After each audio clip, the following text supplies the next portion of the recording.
నమస్తే అండి అందరికీ. పునర్విక అసలు ఎవరు ఈ పునర్విక? యూట్యూబ్, ఇన్‌స్టాగ్రామ్ ఓపెన్ చేసి పునర్విక గురించే చెప్తున్నారు. 11 నెలల పాప SMA type 1 spinal muscular atrophy.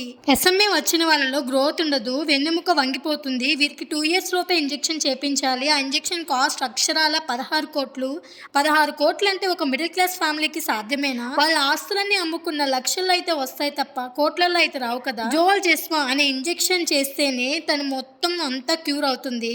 ఆ జోల్జెస్మా ఇంజెక్షన్ కాస్ట్ 16 కోట్లు. ఇప్పటికే మన నెల్లూరు జిల్లాలో ఉండే చిన్న పిల్లల దగ్గర నుండి ముసలి వాళ్ళ వరకు ఫండ్స్ అనేవి రైజ్ చేస్తున్నారు. నాకు తెలిసి ఇప్పటికే వారికి 2 కోట్ల పైనే మనీ వచ్చుంటాయి. నాకు తోచినంత హెల్ప్ అయితే నేను చేస్తున్నా, మీరు చేస్తారని ఈ వీడియో చేస్తున్నా. ఏ రోజు మిమ్మల్ని నేను ఎలాంటి హెల్ప్ అడగలేదు, నా వీడియోని షేర్ చేయమని కూడా అడగలేదు. దయచేసి ఒక్క హెల్ప్ చేయండి, పునర్వికాని కాపాడుకుందాం. స్క్రీన్ పైన QR కోడ్ ఇస్తున్నా, ఇది వాళ్ళ father the. Phone pay number వచ్చేసి వాళ్ళ mother the. Please save Punarvika.